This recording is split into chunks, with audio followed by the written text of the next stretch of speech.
everybody, and welcome to the Better Beach Podcast. My name is Mark Burik, coach off of 2 Florida camps, and I am here with Brandon Joyner, who just run a cool clinic down in Huntington Beach.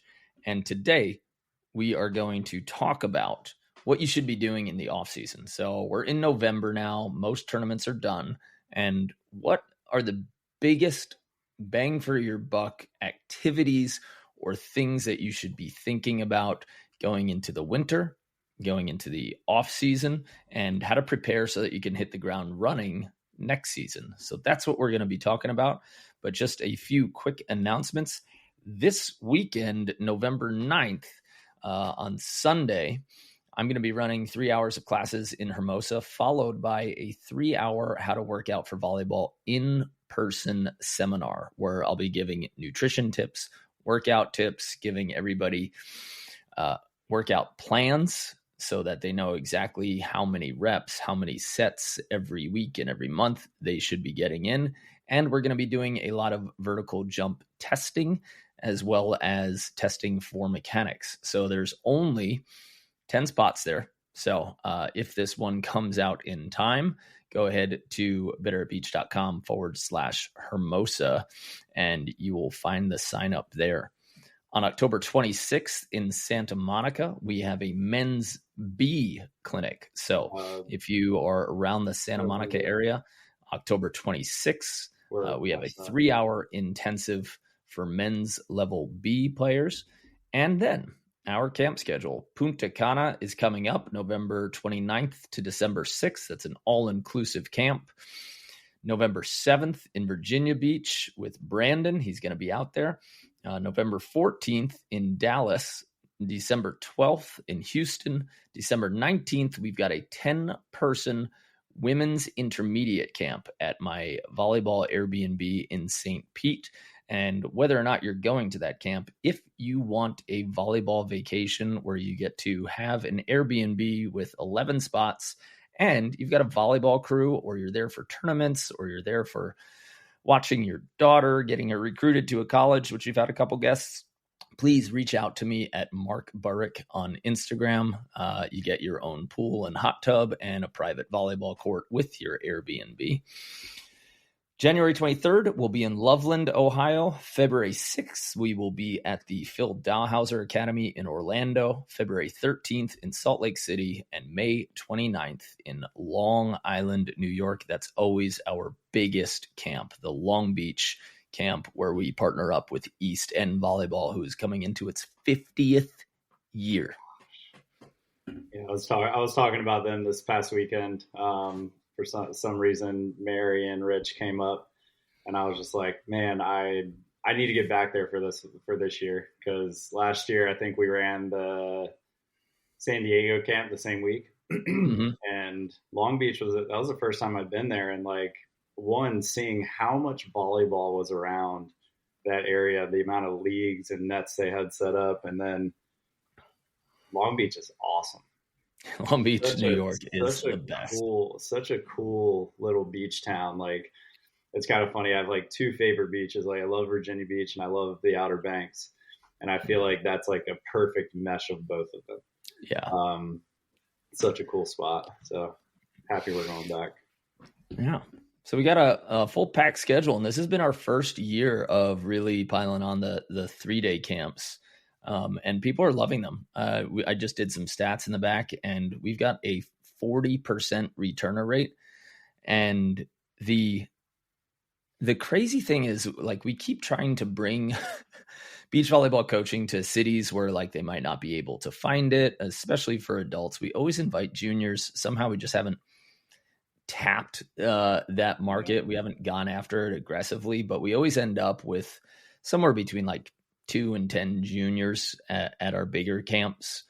And this it's been a journey with the 3-day camps. We got Maureen doing all the coordination and booking, but it's been awesome to go in so hardcore for 3 days in a row with good volleyball minds. Like, it's again just the stuff that I was hunting down while I was playing, while I was first getting into volleyball. And we've had a number of people that are just getting crazy different results from their tournaments, in their leagues. A lot of my one-on-one guys, they're just pumping through tournaments, and now they're like kind of exiting their current player groups, which is really cool to see. Yeah, it's I was talking to somebody about it, and it's like those 3-day camps are awesome because one, we really do get to get a feel for all the different communities, which there's like so many similarities obviously in the volleyball world, but obviously these different areas, Ohio, New York, Florida, Arizona, like they all have like their little niches, you know, like the way that they run things, the way they do things. And then on top of that, the 3 days, it's a lot of volleyball, but I think it's like the perfect amount where we never lose that like energy of people wanting to be there. Mm-hmm. And by the end of it, we see a completely different group. So yes. Like by day one, it's so cool. Like by the day one, people know how to play volleyball, you know, they just might not be able to do it every time. But by day 3, by that Sunday, like actually, I would say it comes like late Saturday. They're playing a different game. Like it almost looks like playing a different game. Yep. And it's so cool to witness as a coach because you're like, perfect, we did it. Like, we're showing people what volleyball is supposed to be played like. And then once people wrap their head around all the overload of information and they're able to focus on a couple things, it's always like the intermediate players make this massive jump, and it goes from like what I call like kids football, where it's just scramble. Nobody knows where anybody is going, but you're putting the ball up somewhere near somebody. And then by Sunday, you see this intentional design. Players are trying to hit from specific locations. Their movement is better and they know exactly where to set. And then you see them like judging their sets so differently than they were judging them on Friday, where they're like, oh, that's the one I missed. God, I missed it by 2 feet.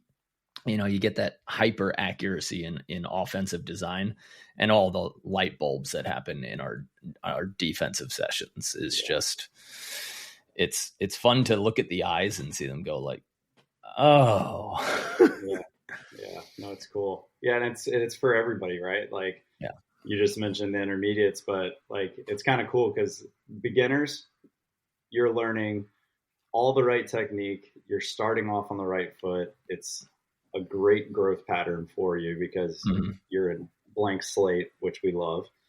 Intermediates, just like Mark said, you're figuring it out. But then those higher level players, the open guys and girls, they're figuring out, they're finally able to like analyze in their own minds of like, this is why I've been losing points. Yes. And then once you figure out that answer, then you have something that you can go back and fix. And that's when we get the text back of like, hey, I just won my first AA. I just won my first AAA. Like, and it's cool because all it took, it's kind of funny, even the camp we did on Sunday in Huntington, in the first like 30 minutes, someone was like, I've never thought about that. And perfect. Like, it was something so simple, like holding your finish a little bit longer or something like that. And I was like, yeah, well, I'm happy you figured that out. And she was like, that alone was worth the price. And I'm like, you are the golden customer. Thank you so much. Yeah, we had in Florida at my Airbnb, we had a group of 10 Israeli guys. They're all between like 50 and 65, and they're a friend group. That's awesome. They had been playing fours with each other. They're like a tight group. They don't have like this big thing. And I think only a couple of them have ambitions to play like 2-on-2 full tournaments.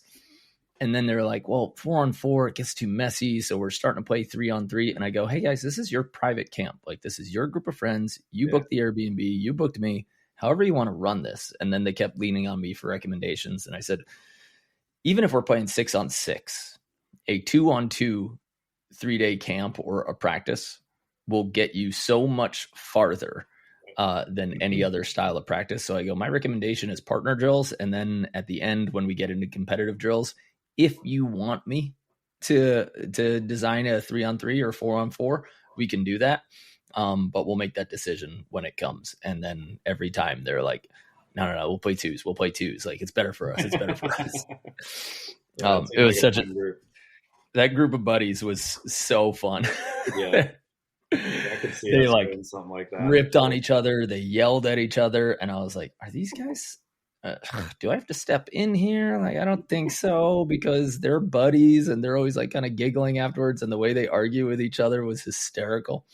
And I got our next podcast guest who is a dermatologist, and he's going to come out and he's going to talk to us about all the science and all the like basic cookie cutter things that he did. And I locked him into one question. I was like, so blank question, sunscreen or not? And he brought up 2 stats. He said, well, since we started pushing sunscreen, skin cancer has not dropped. It has inclined. It has like gone up. He goes, lots of other factors there. Yeah. But just so that we know that number. And he goes, my best like blank slate recommendation is make sure you get sunlight on your skin. But if you know that you're going to burn at a certain time, before you start burning, then add low ingredient, like sunscreens with as few ingredients as possible, and just the right ones, which he's going to share with us on that podcast. But he's like, don't put it on right away. Get your sun. And then before you're reaching a time limit where you're going to start burning, then you can apply like the healthy ones with the good ingredients. But it was interesting to hear. Yeah. Since sunscreen came about, skin cancer has gone up. Yeah. Of course, tons and tons and tons of other environmental and nutritional factors in there. But that was interesting. Yeah. So to my Israeli guys, we had a bunch of fun. The Fort Lauderdale crew, you guys were awesome. And I didn't have to step in. Their language with each other and like the way that they talked to each other was just arguing is the way we love each other. Yeah, for sure. I can imagine. And we only had 2 of them cramp out. So okay, that's good. Not bad. Not bad. Yeah. Cool. And then, Fort Myers was awesome. We were there with Steve, who runs Naples Beach Volleyball, and Bryce Paxson, who is becoming a fixture at our camps. And we had 30 people there. Nice. Just a fantastic high energy crew. And we had people from Canada. We had people from Kansas. We had a crew that came up from Fort Lauderdale. And again, like only a few people locally from St. Pete. It's hysterical when we go into a new city and all these people are like, well, just worked with my schedule and I'd never been to that city. So they fly out. But it's more than half of the people that are not from that local area. Yeah, it's pretty common. Yeah. Crazy. Anyway, it's November. So I'm going to share a little bit about what I used to do in November to prep for the next season, and then things that you guys should absolutely do. Yeah. So coming up soon with our online players, the first thing that you guys should do is hopefully you guys have been filming. If you're not filming your matches, you don't have as many tools as you need to really improve and see what you need to improve on. But hopefully you're doing that. Have a sit-down session. Use a Friday night movie night to watch all of your matches. If you don't know how to take stats, that's fine. But look for every error. Like if there was a pass, a set error, or a hitting error especially, figure out what situations that's coming about. For some cookie cutter stats that you should do, just say good or bad pass. Good pass is the front 15 feet of the court, and that lands somewhere between you and your setter, and that they can get there without still running or having to dart to the ball. Like, did your setter look balanced? And then just measure good versus bad. We have a 3-point rating system where a 0 is an overpass or an ace. A 1 is something the setter can barely get their hands on. A 2 rated pass would be pretty good, but not exactly in that zone. And a 3 would be a perfect pass, somewhere between 10 and 5 feet from the net. And the setter can have the option to hit or set, right? If you can take those, then you're just going to get an average of good to bad, or if you want to use the 3-point system, what your passer rating is currently, right? And that's the first start. Then you want to look at your sets and you say good or bad set. With my one-on-one players, when we do it online, we take our cursor, we pause when the ball is in the setter's hands or on their platform, and then we draw an imaginary line from the hitting arm of the attacker to about 3 feet from the net.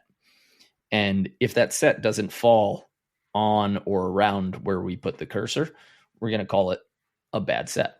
If it does fall like within, a few pixels of the cursor when we're doing online, then we call it a good set. So then just measure your good versus bad sets. And then finally, hitting percentage. Like you definitely need your hitting percentage. And of course, when you're going deep in the game, you want to look at digs per game, where you got the most digs. Are your feet still moving on every contact when the attacker hits? But this is the time to take all of this most recent stats and then figure out where the bleeding is happening and what fixes you need to make the quickest for next year. Yeah, I think the idea of going back, and I think it's always so hard, right? Because you've just finished a long, grueling summer of playing in all these tournaments or practicing, and now, like, you got to keep going, And the best way to keep going is by understanding your weaknesses. I think on our website we have a free tools tab that has access to a lot of those like statistic worksheets, how to find your weaknesses, how to create goals, stuff like that. And I think that those resources are fantastic because it gives you everything that you need, and it's kind of a walkthrough step. So I think that those are really, really useful. Yeah. And once again, they're all free. So there's really no reason to not use them. But yeah, like, I think I kind of picked up on when I played beach volleyball, I think it kind of just happened naturally because that's kind of the person I was. And I knew what I wanted to focus on in the off season because I was able to feel and see what maybe lose games. But since I've gotten out of volleyball and now I'm doing like half Ironmans and a lot of endurance sports, one of the things that I've realized is like how important it is to keep momentum. Like when you're done with a race, you don't have to be training you shouldn't be training maybe the extreme that you were leading up to that race, but you should be able to keep your base, and I think that's really important for beach volleyball as well. And, I know it's hard because some of us might not have sand. We might not have access to beach courts during the summer because of weather or just area.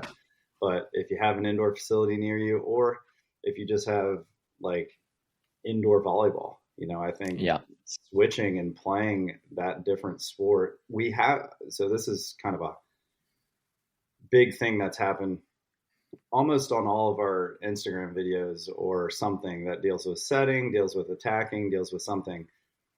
So many people comment and they say, yeah, but for indoor, it should be this. Completely right. And I think it's important that we understand, everybody in the online world, beach volleyball and indoor volleyball are different sports. Yeah. They are different sports. Sure, they use a lot of the same technique. There are a lot of similarities, but they are extremely different.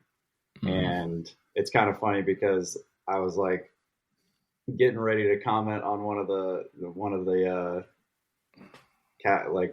comments that we got on one of our last videos, and it was like talking about indoor volleyball, and I was like, my comment was I didn't send it, but my comment was, yeah, you're completely right, but we're going to leave that teaching to get better at indoor.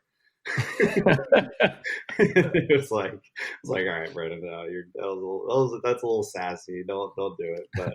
But yeah, it's but if you don't have the availability of sand courts, those indoor courts, you can get a lot of the same reps. And the big part is that you're just not losing momentum. Mm-hmm.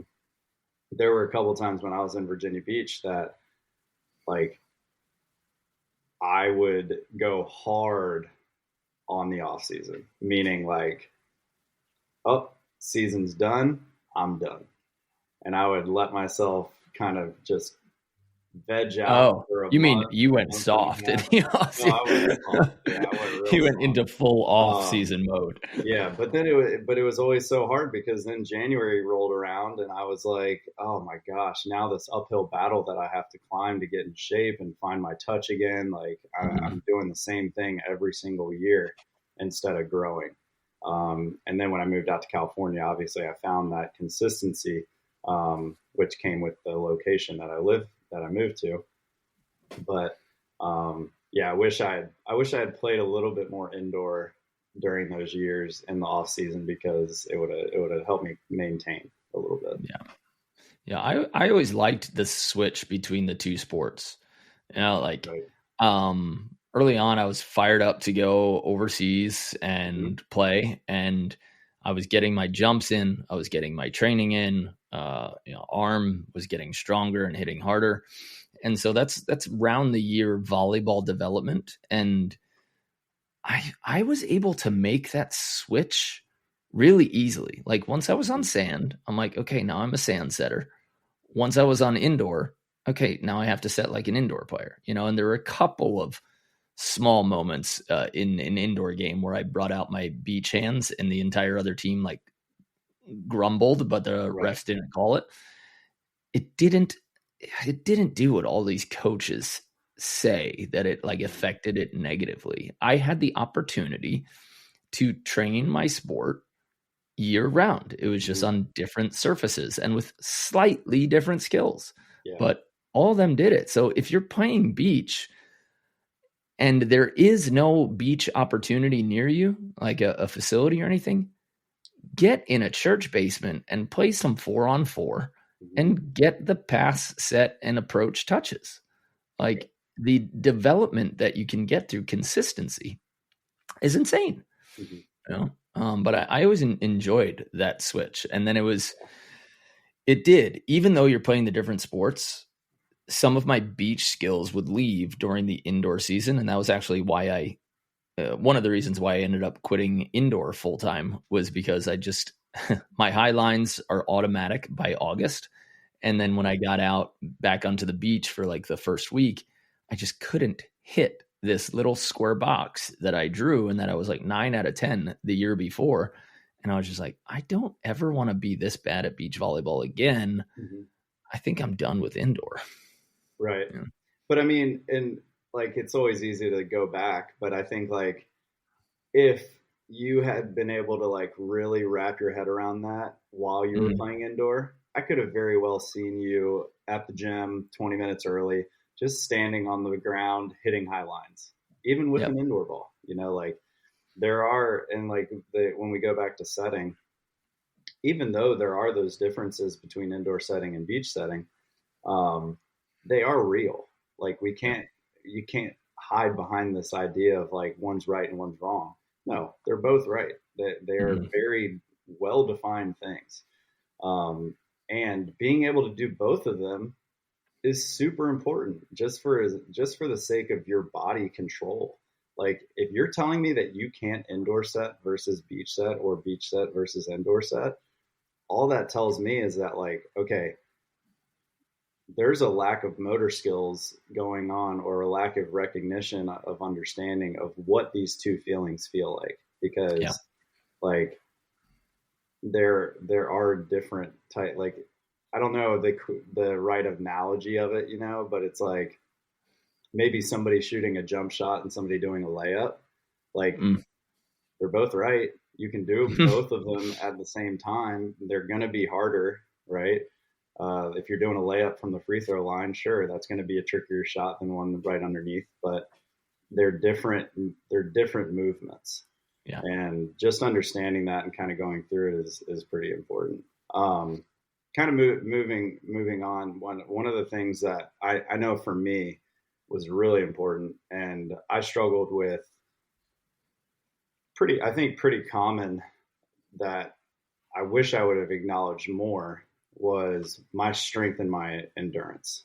Like, I think during the off season, whenever I got to like end of July, August, I always wished that I did more, and for some reason I never really dove into completing that task. Felt like I was doing it, but then all of a sudden late July came around and I wasn't as strong as I needed to be. I couldn't last in matches as long as I needed to. And so I think finding a good workout program, finding a good coach, and setting up a training plan that's going to set you up for August, not for April. And I think like that happens a lot too, where people work out really hard from January through March. All of a sudden the first tournament comes and now we're starting to dial back on our workouts or our endurance, sprint training, jump training, stuff like that. But if you don't know what you're doing, like me, when I was in Virginia, I was like, dude, I'm just trying to survive out here. It was tough, but now, like, working with Better Beach for as long as I have, it's like, oh yeah, this is easy. Like all I have to do is I just need to tell you what you should be doing, and then we can create this plan for you to help you get there. So I think finding a good workout program and like having the right goals, which also comes from those weaknesses, that we talked about earlier, is super important. Something that a lot of people miss with their workouts during the off season and preseason is actually your jump count. You have to build the long-term capacity to jump and sprint. And just like anything else, when you see somebody who is yoked, like they are jacked, it's because that person has not stopped training for the past 6, 7, 8 years. Mm-hmm. Like the way that you build mass is through nonstop consistency and never getting hurt. And the way that, aside from mass, the way that you build speed, power production, the ability to jump high is by making sure that you get runs and jumps in with your workouts. Mm-hmm. And I think a lot of people make this mistake of all they're doing is getting strong during the off season.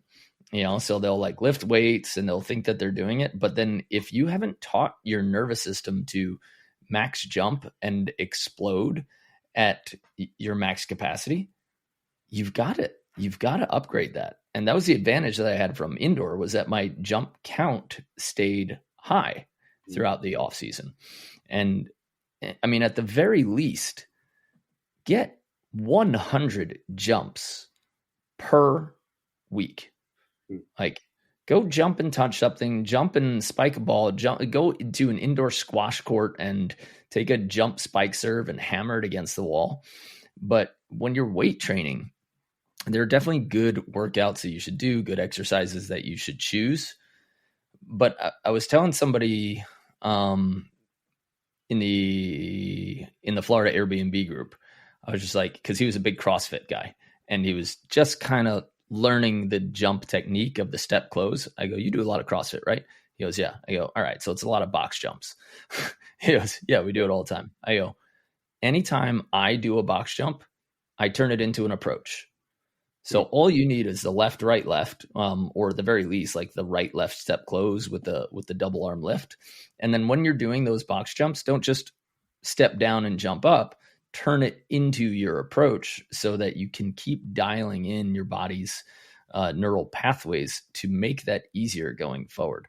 Mm-hmm. And if you're not a weightlifter or you just hate working with weights, fine, but get some body weight squats, get some lunges, sprints, and then take approach jumps and either touch something really high that's just at the edge of your limit, or jump up onto a box, and you'll get that jump count so that you do have the endurance in July and August. I just think too many people turn it into like meathead season or they go completely off, and then nothing that you built throughout the summer stays with you. Mm-hmm.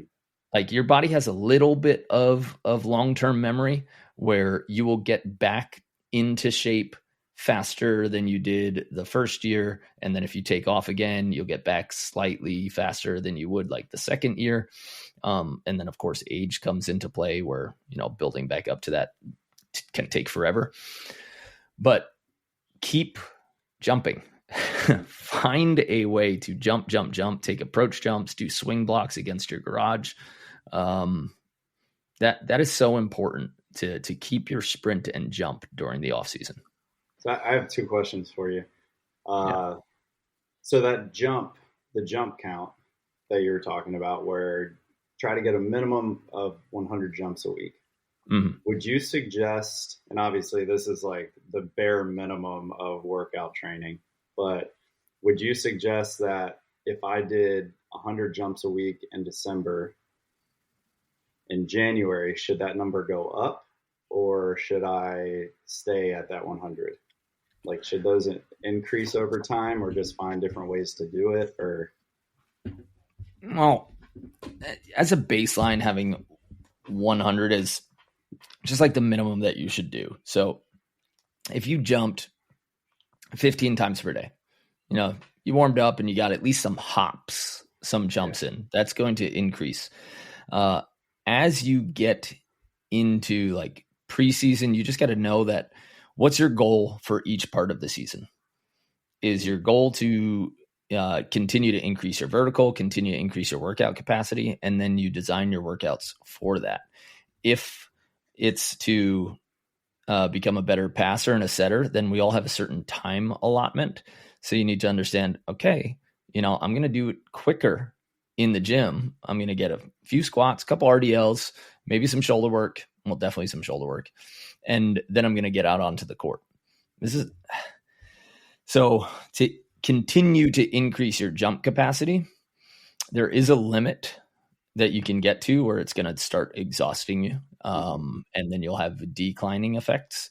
But if you can draw some type of line, or like what I do in the garage where I hung duct tape at certain heights, like if you find that your jump numbers, like you can't reach that duct tape anymore over time, then you've got to lower your jump and workout count because you're starting to exhaust yourself. I'm not talking about once or twice, but if it's like 2 or 3 weeks where you haven't been able to touch the same place that you're used to touching, then you need to slide back for half a week, maybe a week, and then rebuild it up there so that you can stay at that high capacity. There's always this fatigue and energy wave that happens.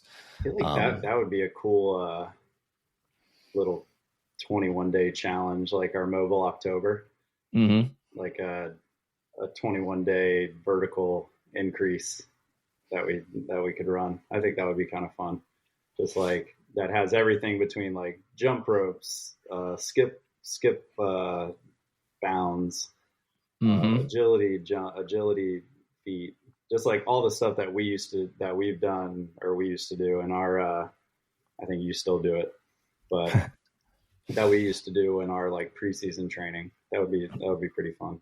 Well, if you guys are at home and you check out our kettlebell program, I wanted to make a weight training program that was a little bit shorter than our 60-day max. So 60-day max, like we've said before, but there's an average increase in vertical jump of over 4 inches for the people that complete every workout and report their numbers.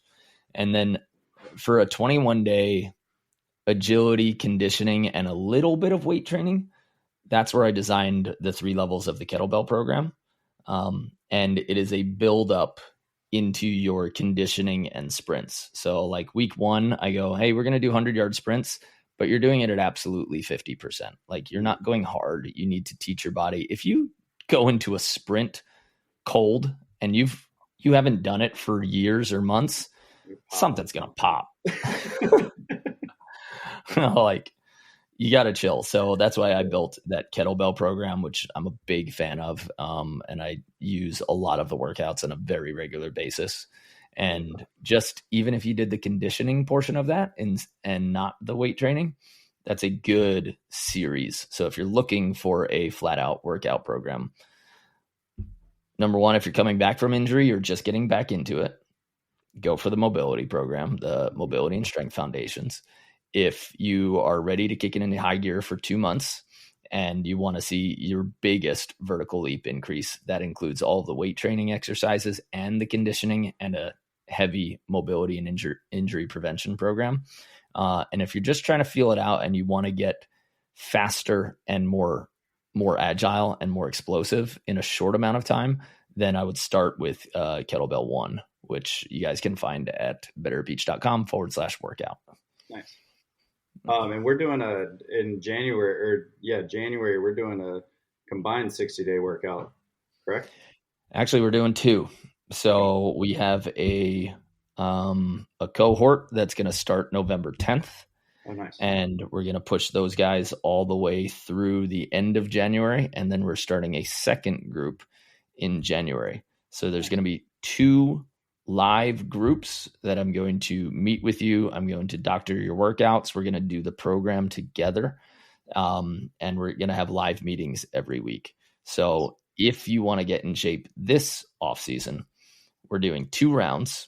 And they both come with live coaching so that we're there to answer every question, and everybody will be doing the same workouts every time. So people will do the pre-assessments, meaning you'll take your jump and sprint times before, and then we're going to take them at the end and see all of these numbers pop. And the community aspect, seeing that everybody else is doing the workouts at the same time. That's why I like to run through live courses. Mm-hmm. You get people who get results just because they're motivated by seeing other people doing it at the same time, and they don't feel so alone. Accountability. It's a heck of a thing. And you get to avoid your Thanksgiving and Christmas bellies. also a thing. Yeah. That's good. And then my second question, this one's kind of funny, but I'm thinking about Eric Zahn. And one of the things that I remember about him, rest in peace, was he would go absolutely ham on bulking season. And he would send us these pictures of him eating at all you can eat restaurants and like devouring menus. Do you think bulking season is a thing? Like, is that something that we need to get away from in the volleyball world? There's really no benefit to it other than if you are pushing weights and jump training hard, because like in season, you have to measure it. You can't leave yourself fatigued for a tournament. So there should be a slight increase in your speed times and things, but depending on your injury, how hard tournaments were, travel, usually we see a little bit of a decline. If you have a great strength coach and they're communicating with your practice coach, then you're keeping an eye on those numbers to know like, hey, we've got to back off at practice here, or we've got to back off in the weight room and do some recovery. But the off season is really this time where you get to put as much energy as you choose into your conditioning, right? And if you're going to put a lot into your conditioning, the number one thing that you need is great sleep. And then the number 2 thing is making sure that your body has all of the best nutrients so that you get the most out of every recovery, and your muscles have something to feed on. So if you're trying to like increase your vertical and you're trying to get stronger because that's one of your goals, or you felt like you were fatigued at the end of matches or at the end of tournaments, then you're going to need to go hard in lifting so that you can keep some increased muscle capacity before it starts that really slow decline in the season. And if you want to keep working out like that, you've got to eat, so it really just depends on like, there's no bulking season if you're not working out. Right. Yeah. that's just called getting overweight. Yeah. That's funny. Okay. So if you're working out hard, eat hard. And that's what we tell people at camps. Like, guys, during this camp, you should eat more during these days than any other day, because you're putting out this energy capacity that's unheard of. Yeah, I like that. One last thing, I know we got to wrap up soon, but one last thing that I would always suggest, and this is coming from me when I was in Virginia, is during the off season, I would always try to plan like minimum one, but I would try to plan 2 weekend tournaments that were happening. Like, and a lot of times those happen in Florida, they happen in California all the time. So like, you might have to take a flight, you might have to take a drive or something like that. Sometimes like Southern Carolinas or Southern, like Virginia, will have a random tournament, some indoor tournaments, but giving yourself something in the near future that you're excited about. You know, I think whenever you have something on the schedule of like, okay, I'm going to play in this tournament on this weekend, having that plan and know that you need to get yourself ready for it is great, but just don't put pressure on it. Like, just understand that you're doing it as a check-in. Like, you're using it as a way for you to motivate yourself to kind of keep going. I think we need those outside motivations a lot. And that's something that worked a lot for me, as it was like, okay, it's January. I'm not going to play a real tournament until probably April, May, but maybe end of January, early February, I'm going to go down to Deerfield Beach, Miami Beach, St. Pete, whatever. And I'm just going to play in a tournament. Just one, it's kind of cool. You get to feel some warmth. You like get a little sun on your skin, and then it also like brings you back to how fun your summer was. And you're like, okay, cool. Like, I'm looking forward to this again. And then when you go back home, you've got a few more ideas that you can focus on for the next couple of months before your first real tournament. But yeah, having that thing on the schedule, I think, is pretty cool. Yeah. Cool. So if you're in off season, or you think you're going into the end of your season, number one, go back to film, take some stats. If you need some help with that, you can book us for a private video lesson and we'll walk you through it. Number two, recover. If something has been hurting or injured, check out our Mobility and Strength Foundations program. You can get that, and that'll get your body back and ready in condition for a 3-week period, which is 21 days. And then number three, choose your goals. And if your goal is to make sure that you're more physical next year, that starts today. Keep your jump count reasonably high. And if you really enjoy lifting and weights, which are pretty darn important, get into the weight room. And if you need a plan, we got that for you. I like it. Also, all right, huge shout out to your shirt today. Oh, the Burik Family Vacation. Love the Family Vacation 2025 shirt. That's fantastic. Thank you.